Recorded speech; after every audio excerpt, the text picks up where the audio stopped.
The National Green Tribunal (NGT) has directed the Uttar Pradesh government to provide a detailed status report within 4 weeks regarding the notification of Dhanauri wetland near the Jewar airport as a wetland. This wetland situated in Dhanauri village near Dhankor in Gautam Budh Nagar district, Uttar Pradesh, as shown in map.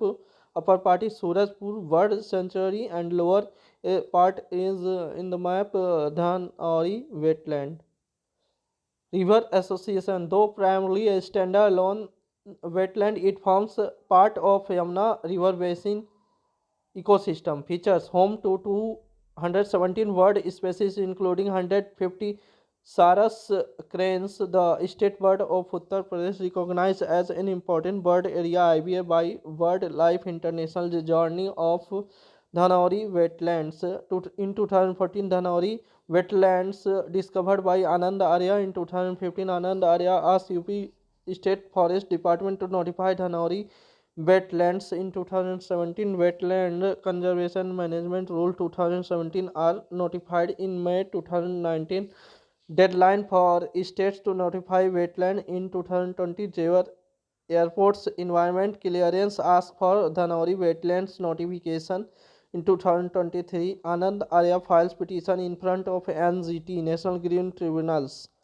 During peak migratory season, November to March, it hosts hosts up to 50,000 waterfall, documented by the Bombay Natural History Society (BNHS) for its ecological significance.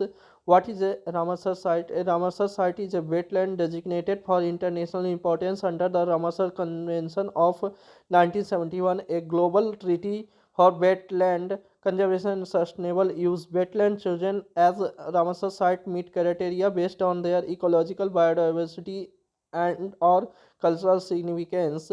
This site is also known as a Convention on Wetlands, is an intergovernmental environmental treaty founded by UNESCO in 1971. Its name is derived from the city of Ramsar in Iran, where it was initially signed. The Montreux record is a register of wetland sites on the brink of ecological changes and in need of close monitoring under the Ramsar Convention. Who declares wetlands? State governments notify wetlands under their jurisdiction for conservation measures.